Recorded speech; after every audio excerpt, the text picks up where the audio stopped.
유럽의 법과 윤리를 연구하는 어느 역사가가 유럽의 여러 나라의 문화와 법에 대한 그 태도가 어떻게 다른지를 이렇게 표현했습니다. 그래서 실제 모든 사람들이 또 모든 법이 그렇다는 것이 아니라 전반적인 성향을 풍자한 것이죠. 이 독일에서는 허용되는 것을 제외한 모든 것이 다 금지되어 있다. 그만큼 엄격하게 법을 지킨다는 의미가 되겠죠. 프랑스에서는 금지되어 있는 것을 제외한 모든 것이 허용되어 있다라고 합니다. 러시아에서는 허용되는 것을 포함한 모든 것이 금지되어 있다. 잘 해석하시기 바랍니다. 이탈리아에서는 금지되어 있는 것을 포함한 모든 것이 허용되어 있다. 이 글을 읽으면서 우리나라는 어떻게 평가될까 생각했습니다. 제가 규정되면 또 혹시 야단을 맞을까 봐 규정은 안 하고 각자 상상할 수 있게 되기 바랍니다. 저는 우리나라가 이 포스트 모던 사회의 특징인 이 상황윤리의 흐름을 급속하게 따라가고 있다고 생각합니다. 이 상황윤리, 이 시대에 유행하는 상황윤리는 다른 사람들에게 해만 끼치지 않는다면 무엇을 하든지 상관없다. 여기 상황윤리의 대표적인 논리죠. 아마도 우리나라 많은 사람들의 마음속에도 다른 사람에게 해만 되지 않는다면 무엇을 하든지 상관없다 라는 그 상황윤리 인식이 이 시대와 특별히 우리나라에도 많이 퍼져 있다고 생각합니다. 그러나 그리스도인들이 따라야 할 윤리는 한 시대의 상황윤리가 아니라 하나님의 윤리입니다. 우리를 창조하시고 구속하신 하나님의 성품을 닮아가는 윤리입니다. 성령의 열매고 또 십계명을 통해 나타난 하나님의 도덕입니다. 하나님께서는 법을 주시기 전에 먼저 하나님께서 어떤 분이신지를 가르쳐 주셨습니다. 십계명 자체도 계명으로부터 시작하지 않고 하나님에 대한 소개로 시작하지 않습니까?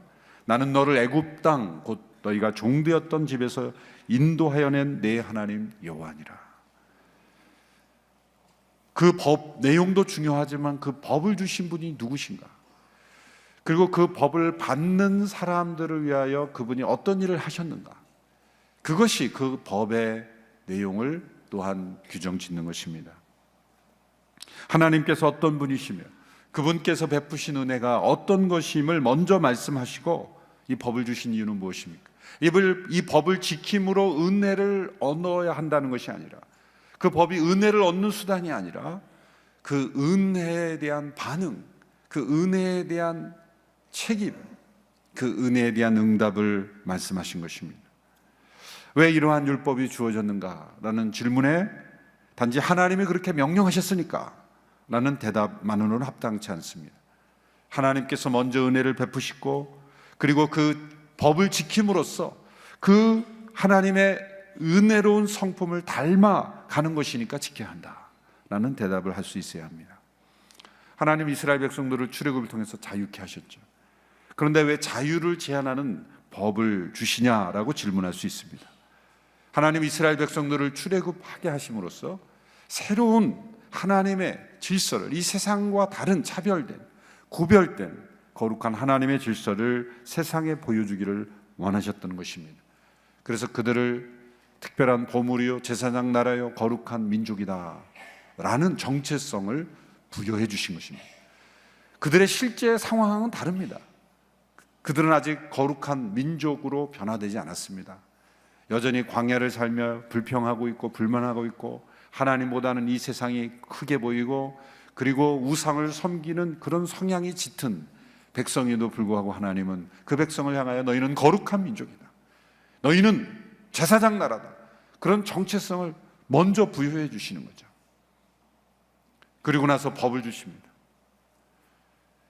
그 법을 통해서 하나님께서 원하시는 그러한 나라 백성으로 변화되어 가기를 원하시는 것이죠. 하나님은 출애굽을 통해 얻은 자유를 책임으로 전환시켜 주시는 겁니다. 여러분, 자유란 무엇입니까? 자유란 무엇인가에 대한 가장 일반적인 대답은 하고 싶은 것을 하는 것입니다. 맞습니다. 그러나 정확한 답은 아닙니다. 자기가 하고 싶은 것을 하는 건 분명 자유입니다. 그러나 자기가 하고 싶은 것을 하게 되면, 하고 싶은 대로만 하게 되면 그 자유는 오래가지 못합니다. 결국에는 하고 싶은 것을 할 자유를 잃어버릴 수도 있습니다. 우리는 우리의 생활 속에서 이 자유가 무엇인지를 알 수 있는 많은 경험을 하죠. 모든 운동 경기는 정해진 규칙을 지킬 때만 그 안에서 자유롭게 운동할 수 있습니다. 육지에 있는 동물은 육지에 살 때 자유로울 수 있는 것입니다. 육지에 있는 동물이 답답하다고 자유롭게 살고 싶다고 바닷속에 뛰어들면 어떻게 되겠습니까? 바닷속에 있는 물고기가 바닷속에만 사는 것이 답답하여 바다를 벗어나 육지로 올라오면 어떻게 되겠습니까? 하늘을 나는 새가 그 하늘을 벗어나고 싶어서 그 작고 가냘픈 다리로 육지를 뛰어간다고 생각해 보십시오. 그게 자유로운 것일까? 동물은 육지를 뛰어나야 자유롭고, 새는 하늘을 날아야 자유롭고, 물고기는 물속에서 헤엄쳐 자유로운 것입니다. 존재하는 모든 것에는 목적이 있고, 그 목적을 이루기 위해서는 제한과 규칙이 주어지는 거예요. 그리고 그 제한과 규칙을 지킬 때만, 그 법 안에서만 자유로울 수 있는 거죠. 그러므로 진정한 자유란 하고 싶은 대로 하는 것이 아니라 해야 하는 것을 하는 것이다 라는 것이죠.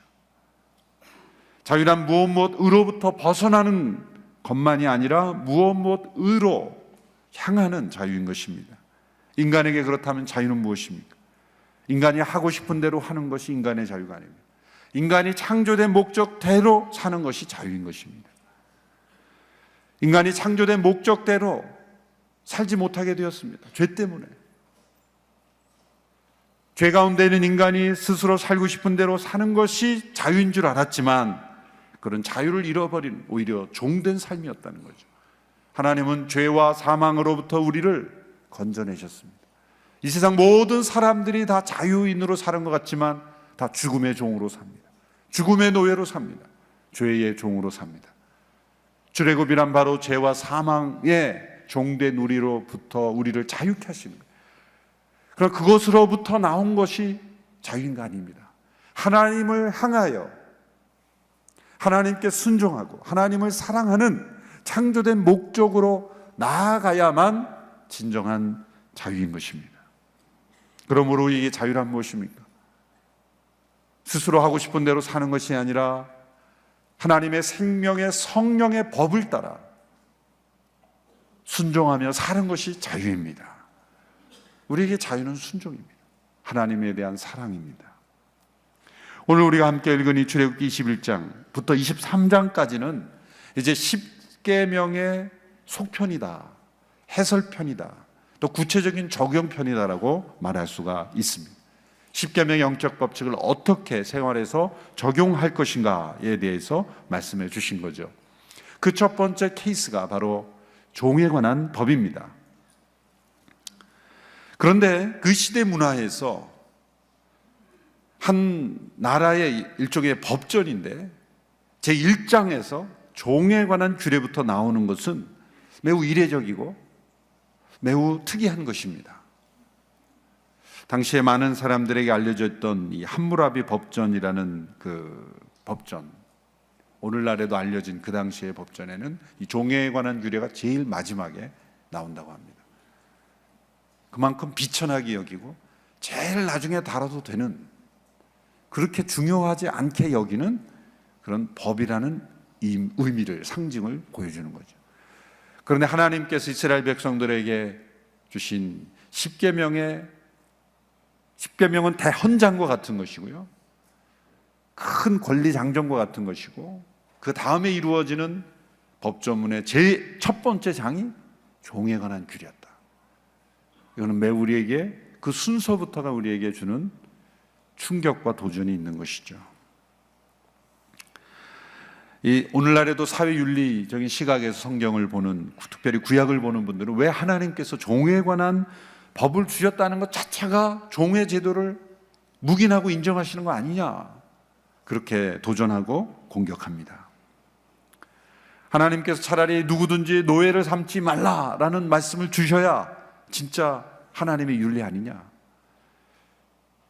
종은 이렇게 대하라고 한다는 것은 먼저 그 자체가 종의 제도를, 노예 제도를 인정한 것 아니냐라고 이 구약의 윤리관을 공격하고 있습니다. 어떻게 보면 일리가 있는 말이죠. 그런데 이렇게 세 가지 관점으로 이런 법을 우리는 이해해야 합니다. 첫 번째로, 하나님께서 주신 많은 법과 제도들이 그 당시에 이 타락한 문화적 틀에 갇혀있는 사람들의 눈높이에 맞추어서 말씀하셨기 때문에 허용하는 것처럼 보이는 것입니다. 모세의 율법에도 비슷한 내용이 있죠. 이혼에 관한 법 중에서 누구든지 이혼하거든 이혼 증서를 써주어서 하거라. 그거를 잘못 해석하면 이혼할 수 있고 얼마든지 이혼 증서만 주면 얼마든지 가능하구나, 그렇게 해석한 거죠. 바리새인들이 그랬죠. 그건 뭡니까? 그 당시에 타락한 사람들이 여성을 함부로 내버리는 것을 막고 그 여인의 인권을 보호하기 위해서 이혼 증서라는 것을 장치를 한 거예요.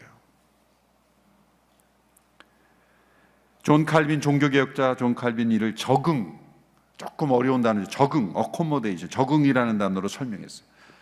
마치 우리 부모가 어린 자녀와 대화할 때, 이제 옹알이를 막 시작하는 자녀와 대화할 때 어떻게 합니까?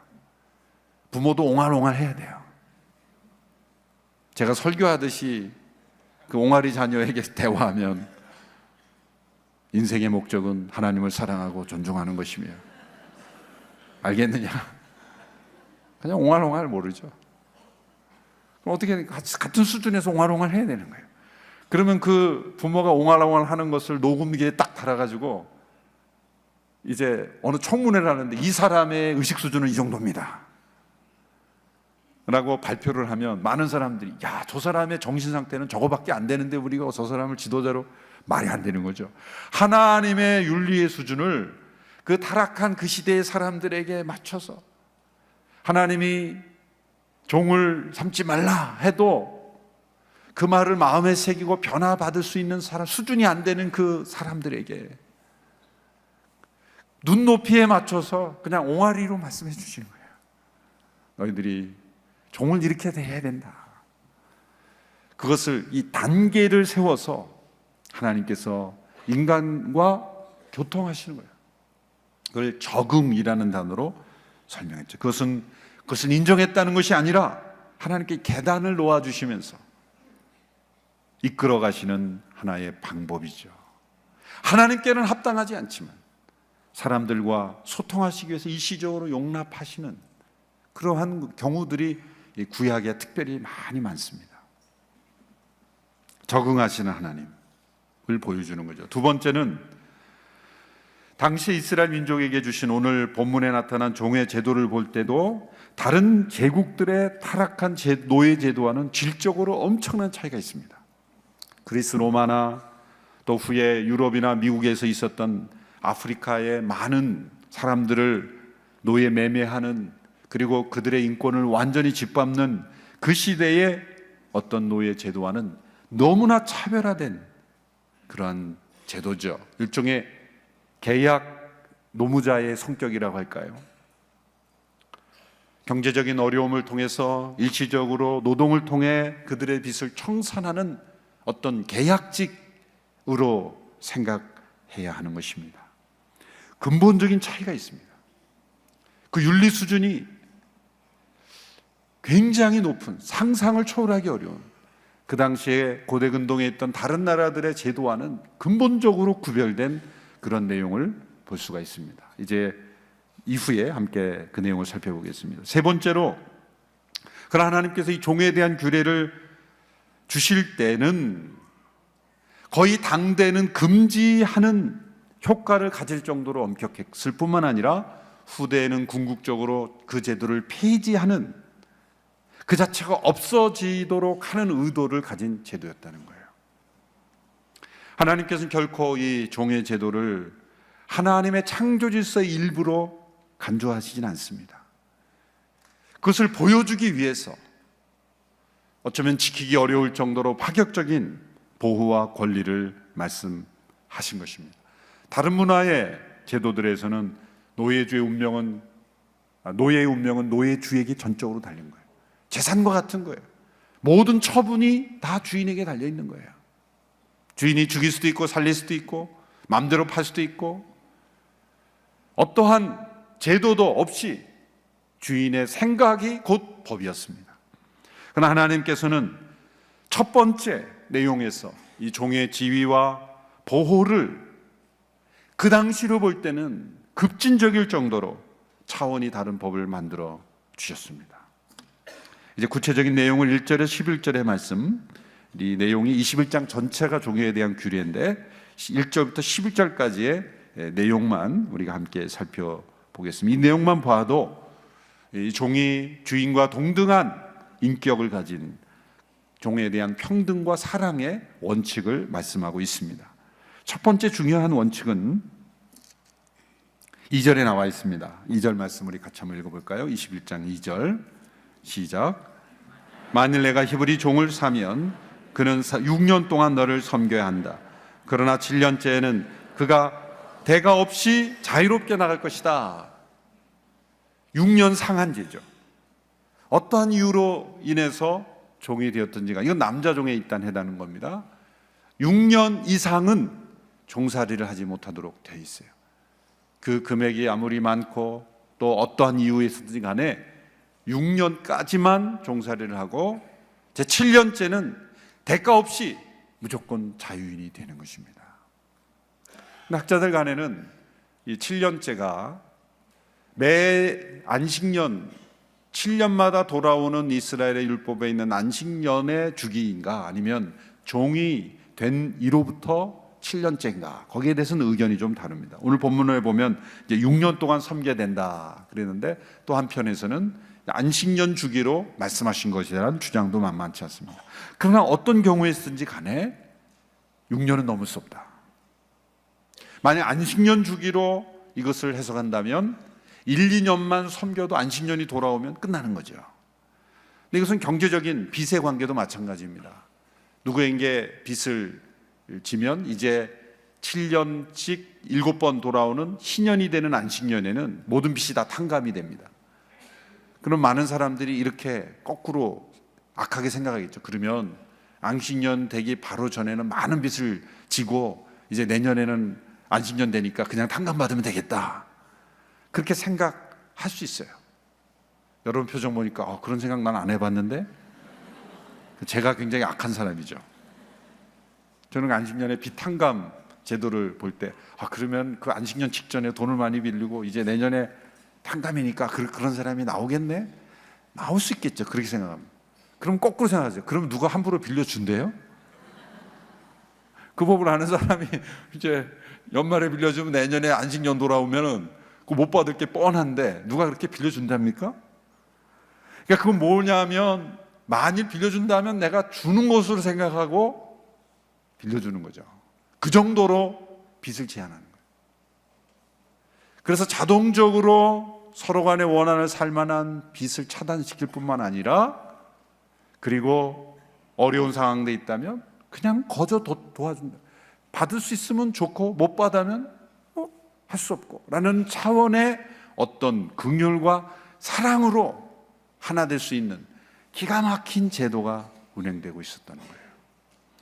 세상의 어느 법도 그런 법이 지금도 실행될 수 있는 나라는 없어요. 사실 인간의 타락한 심정 때문에. 이 법이 이스라엘 백성들이 그대로 지켰다면 그 나라는 정말 하나님 나라의 질서가 움직여지는 나라죠. 이것도 마찬가지죠. 6년 동안만 종으로 섬기고 7년째는 대가 없이 자유인이 되는 거예요. 이거는 그 당시에 평생 혹은 대를 이어서 종이 되는 다른 나라의 노예 제도와는 근본적으로 차원이 다른 거예요. 이것 자체가 벌써 다른 질서를 보여주는 것 아니겠습니까? 또 자유인이 될 때는 퇴직수당까지 넉넉히 주라, 이 말씀이 있어요. 이 말씀은 신명기에 이제 보충하는 말씀이 나오는데, 신명기 15장 12절에 14절을 보십시오. 같이 한번 읽어볼까요? 신명기 15장 12절 14절 시작. 만약 남자나 여자나 할 것 없이 동료 히브리 사람이 내게 팔렸다면 너는 그가 6년 동안 섬기게 하고는 7년째 되는 해에는 놓아주어야 한다. 그리고 내가 그를 놓아줄 때는 빈손으로 보내지 마라. 내 양들이나 내 타작마당이나 내 포도주 틀에 있는 것을 그에게 넉넉히 베풀어라. 너희 하나님 여호와께서 너에게 복 주신 것처럼 그에게 주어라. 빈손으로 보내지 말고 넉넉히 베풀어라. 세상에 어느 그 당시에 종에 관한 규례에서 이런 규례가 있었겠습니까? 이것은 살아계시며 역사하시며 은혜와 자비가 풍성하신 하나님이 주신 법이기 때문이죠. 자, 이 법이 그대로 실행됐다. 요거 한 가지만이라도 그대로 실행됐다면 때로는 어떤 채무관계에 의해서 다른 집에서 종으로 살지만 6년이 지나면 자유인이 되고 또 넉넉히 베풀어야 하는 그러한 책임을 주인이 갖고 있기에 그 종의 인권은 그 자체가 보호가 되는 거예요. 평생 노예라고 생각하는 사람과 6년만 지나면, 군 복무가 지나면 다시 그 사회로 돌아올 수 있다는 기대 때문에 그냥 버티는 거 아니에요? 힘들어도. 그것처럼 몇 년 힘든 기간이 있지만 이제 자연이 된다고 생각할 때 용기를 잃지 않고 비관하지 않고 절망하지 않고 살아갈 수 있도록, 그리고 또한 주인의 배려와 사랑으로 새로운 인생을 살아갈 수 있는 용기를 얻게 하는 것이죠. 또한 종의 결혼 관계를 존중했죠. 홀로 들어왔으면 홀로 나가고 아내와 함께 들어왔다면 함께 나갈 수 있도록 했고, 단 홀로 들어와서 주인 가정에서 가정을 이루었다면 그 가족들은 주인의 소유이므로 두고 나가야 했습니다. 그런데 정말 그 가정과 함께 살기를 원한다면 다른 길이 있어요. 그것은 다음에 설명하겠습니다. 자, 두 번째 중요한 법칙입니다. 여자 종에 대해서는 남자 종보다 더욱 엄격하게 규정을 하였습니다. 그것은 여성을 보호하기 위한 거예요. 7절의 말씀 보십시오. 7절 시작. 어떤 사람이 자기 딸을 종으로 팔면 그 종은 남종처럼 자유롭게 나가지 못할 것이다. 남종처럼 자유롭게 나가지 못하는 것은 자칫 잘못하면 성차별처럼 느끼고 여성을 더 힘들게 한 것처럼 보일지 모르지만 정반대입니다. 더 배려한 것입니다. 남자들은 6년째가 돼서 7년째 되면 자유인이 되면 재산권을 가지고 살아갈 수 있지만 그 당시 여성은 재산권을 소유할 수 없어요. 홀로 되면 오히려 더 위험해질 수가 있는 거예요. 그래서 여인에 대한 철저한 보호와 장치가 되지 않는 이상은 혼자 자유롭게 할 수 없다. 더 책임지라는, 오히려 종된 상태에서 계속 있는 것이 더 나을 수도 있기 때문에 보호하기 위해서 무조건 자유롭게 하지 마라라는 거예요. 그래서 몇 가지의 케이스, 왜 여종이 됐는가에 따라서 다른 이유로 적용되었습니다. 보시면 8절에 이렇게 되어 있습니다. 주인이 자기가 가지려고 산 그 여종을 기뻐하지 않으면 그 여종을 속량해 주어라. 속량해 주어라. 값을 지불해 주어라. 그래서 자유하게 해주라. 두 번째, 아들의 아내로 생각하고 종으로 받아들인 것이라면 딸처럼 대하라. 9절입니다. 그가 만약 자기 아들에게 주려고 산 것이라면 그는 종을 딸처럼 대해라. 딸을 대하듯 대하라. 이게 하나님의 기준입니다. 만일 10절에 다른 아내를 드린다 해도 그는 그 여종에게서 먹는 것, 입는 것, 그리고 아내 되는 권리를 제한할 수 없다. 여종의 권리는 제한될 수 없다. 그 시대 속에서, 그 시대의 타락한 문화적 틀 속에서 하나님은 한 여종의 권리와 인생을 보호하려는 장치들을 여러 개 했다는 거예요. 만일 이 세 가지가 보장되지 않는다면 여종은 대가 없이 자유롭게 나갈 수 있다. 이렇게 한 여종의 인권과 그의 삶을 보호하려는 하나님의 섬세한 그러한 그 마음이 담겨 있는 제도인 것입니다. 하나님께서 분명히 앞서 말씀드린 대로 종제도를 기뻐하신다는 게 아닙니다. 그리고 이 제도를 이후의 모든 문화도 적용해야 된다는 것도 아닙니다. 하나님은 그 시대 문화 속에 적응하시며 최대한 그것을 금지시키며 그 속에서 한 사람 한 사람의 인권을 보호하시는 법을 만들어 주심으로 후대 사람들이 이 정신을 적용한다면 그 법은 필요가 없게, 그 법을 폐지하도록 만드는 그러한 후에 노예 제도의 철폐를 주장하는 많은 지도자들은 바로 성경의 윤리관에 힘입어서 그 성경 윤리의 믿음으로 그 노예 철폐를 이루었던 것이 아니겠습니까? 하나님의 방법입니다. 그런데 세 번째 이 종의 규례에서 가장 클라이막스가 되는 규례는 이제 다시 앞서서 7년째가 되어 자유인이 될 수 있는데 사랑하기 때문에 자진해서 종이 되는 길이 있었다는 거죠. 아주 독특한 법입니다. 5절 6절의 말씀을 우리 같이 함께 읽겠습니다. 5절 6절 시작. 그러나 그 종이 허심탄회하게 내가 내 주인과 내 아내와 자식들을 사랑하니 나가고 싶지 않다라고 하면 그 주인은 그를 데리고 가서 그 길을 송곳으로 뚫어라. 그러면 그는 영원히 그 주인을 섬기게 될 것이다. 6절을 제가 잘못 읽었죠? 타이핑을 하다가 그 부분이 삭제된 것 같아요. 6절을 다시 읽으면 이렇게 되어 있습니다. 그 주인은 그를 데리고 재판장에게 가야 할 것이다. 또한 문이나 문기둥으로 데리고 가서 그 길을 송곳으로 뚫어라. 그러면 그는 영원히 그 주인을 섬기게 될 것이다. 아주 특이한 제도입니다. 자, 법적으로 자유인이 될 수 있습니다. 그런데 그 주인이 베풀어준 사랑과 또 종으로 그 주인집에서 얻게 된 처자식을 사랑하기 때문에 나는 평생 종으로, 오늘 본문에는 영원히라는 단어를 썼어요. 참, 영원이라는 단어, 그냥 평생이라고 해도 되는데 이 구약시대에 영원이라는 단어를 썼다라는 것은, 이것은 뭔가 예언적 미래에 있을 어떤 사건을 우리에게 보여주는 의미가 담겨 있다고 해석할 수 있는 거예요. 왜 영원이라는 조항을 여기에 덧붙였을까요? 영원한 가치, 영원한 어떤 생명의 법을 우리에게 미리 설명해 주기 때문이 아닐까요? 귀를 송곳으로 뚫는다는 건 매우 고통스러운 일이죠. 오늘날의 기계가, 의료기계가 발달한 이 시대에 여인들이 이렇게 미를 위해서 귀를 뚫고 뭐 귀걸이도 하고 장식도 하지 않습니까? 근데 송곳으로 뚫는다. 굉장한, 문에다가 달아 송곳으로, 아주 무식하고 비위생적이고 굉장히 두려운 일이죠. 그것이 그만큼 고통스러운 대가를 치르면서까지도 내가 원하면 그렇게 할 수 있다. 그 이유는 뭘까요? 사랑 때문에, 주인에 대한 사랑 때문에 스스로 종이 될 수 있는 이런 길을 열어두었다라는 거죠. 그런 사람이 있을까요? 스스로 자유인으로 자기 개인의 인생을 스스로 살아갈 수 있는 자유의 길이 열렸음에도 불구하고 스스로 종으로 살아가는 길을 선택함으로 그 주인과 함께 가정과 그 삶을 사랑 가운데, 나는 종의 신분이지만 나는 사랑하기에 영원토록 당신의 종이 되겠다라고 헌신한 사람이 있었을까? 라는 거죠. 여러분, 우리는 이러한 제도를 통해서 과연 그렇게 귀를 뚫은 사람이 있으냐 없느냐는 우리가 고증할 길은 없어요. 그러나 하나님께서 이 백성들에게 이 제도를 통해서 우리에게 뭔가를 암시해 줍니다. 영원히 스스로 종이 되는, 원치 않아서 종이 어쩔 수 되는 게 아니라 스스로 원해서 사랑으로 종이 되는 그러한 길이 있었다는 것.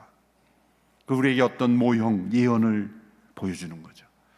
그것은 하나님을 사랑하고 우리를 사랑하시기에 스스로 영원한 종이 되셨던 예수 그리스도, 그분의 모형을 보여주는 것이죠. 죄인을 구원하는 대가가 단지 귀를 뚫는 고통이 아니라 자신의 온 몸을 피 흘려 찢겨 죽임 당해야 되는 고통임에도 불구하고 스스로 종이 되기로 결정하신 예수 그리스도, 그분을 보여주시는 거예요. 예수님은 우리를 위하여 하나님을 사랑해서 스스로 귀뚫은 종이 되신 것입니다. 자신의 신부인 교회를 사랑하셨고 그 자녀들을 사랑하셨고 아버지이신 하나님을 사랑하심으로 스스로 채찍에 맞고 가시 면류관을 쓰시고 십자가에 못 박히고 창에 허리를 찌르는 고통으로 종이 되신 것입니다. 예수님이 귀뚫은 종이 되신 거예요. 여러분, 우리는 스스로 자유롭게 선택할 수 있는 자유가 있습니다. 하나님 우리 인간에게 주신 자유의지로 우리는 스스로 죄악된 길을 선택할 수도 있고 하나님을 섬기는 그러한 삶도 선택할 수 있습니다. 우리 자신이 원하면 세상을 주인으로 섬기며 살 수도 있습니다. 하나님은 인격적인 분입니다. 하나님은 특별한 경우가 아니라면 우리가 선택하는 것을 따라 살도록 허용하십니다. 붙잡지 않으실 것입니다. 만일 우리가 예수님을 믿고 따르는 것이 부담스럽고 마치 지기 싫은 짐을, 이 종살이를 언제 벗어나나, 예수님을 믿고 섬기는 것이 이 멍에를 언제 벗나, 그렇게 종이라 여기고 부담스럽게 여기고 굴욕적으로 느껴서 이것을 벗고 자유인으로 살아가겠다 라고 생각한다면, 그러한 선택도 어쩌면 하나님은 어느 정도 허용하실 거예요. 그만큼 우리의 놀라운 자유의지의 선택이 우리에게 있는 거예요. 하나님 버리신다는 것이 아니라 우리 자유의지의 선택대로 우리가 예배에 나오지 않으려면 안 나올 수 있잖아요. 성경 읽지 않으려면 안 읽을 수 있잖아요. 다 우리의 선택의 자유죠. 그러나 과연 그것이 우리가 자유케 되는 것일까? 예수님을 믿고 하나님을 섬기는 것이 멍해처럼 느껴져서 나는 섬기고 싶지 않아, 나는 자유한 인생을 살고 싶어, 그게 진짜 자유일까? 스펄전 목사님은 이렇게 고백하셨습니다. 만일 그리스도를 섬기는 것이 족쇄라면 주여 갑절의 족쇄를 채워주십시오. 만일 그리스도를 섬기는 것이 멍해라면 주여 머리끝부터 발끝까지 멍해로 묶어 주십시오. 왜냐하면 우리가 그리스도로 멍해로 묶여지는 것이 유일하며 완전한 자유이기 때문입니다. 스펄전 목사님은 자신의 주인이신 그리스도에 대한 사랑 때문에 귀를 뚫은 종이 되기를 원하셨습니다. 주인을 사랑하기에, 함께 가족된 교회를 사랑하기에 스스로 사랑의 종이 되기를 결정하신 것입니다. 이 본문을 우리가 적용하면서 우리 모두가 예수님처럼, 스펄전 목사님처럼, 손양원 목사님처럼 귀뚫은 종으로서, 그리스도의 종으로 우리 모두가 헌신할 수 있게 되기를 바랍니다. 그래서 천국에 가면 모든 분들이 다 귀뚫은 분일 겁니다. 어느 여성분은 저는 이미 뚫었는데요, 그런 귀뚫은 게 아니라 순종의 보석을 달 수 있는, 또 기쁨의 보석, 거룩의 보석을 달 수 있는 귀뚫은 종, 하나님의 음성을 들을 수 있는 귀로 열리고 또 순종하며 주님을 기쁘시게 하는 일에 사랑으로 스스로 자원함으로 종이 되는 것이 귀뚫은 종이에요. 직분 때문에 하고 어쩔 수 없어 하고 눈치 때문에 하고 부탁이니까 하고 그런 게 아니라 스스로 사랑해서 자원함으로 섬기는 종이 되는 것이 귀뚫은 종이 된다는 거예요. 우리 모든 온누리교회 성도님, 우리 모두가 함께 이 아침에 귀뚫은 종으로 헌신할 수 있게 되기를 바랍니다. 고통스러울 거예요. 문에다 대고 송곳으로 귀를 뚫으니 얼마나 고통스러울까. 스스로 사랑으로 종이 된다는 것은 고통스러운 일입니다. 자기 십자가를 짓는다는 건 고통스러운 일입니다. 그러나 그것이 가장 자유케 되는 길인 줄로 믿습니다. 우리가 함께 이 찬양으로 마무리하기 원합니다. 오직 주의 사랑에 매여. 이 가사를 잘 읽어보면 주님의 사랑에 매여 종이 되는 것, 그것이 우리의 기쁨이요 감사요 우리의 영광이요 우리의 즐거움입니다. 귀뚫은 종으로 살기를 원합니다. 우리가 함께 헌신한 마음으로 오직 주의 사랑에 매여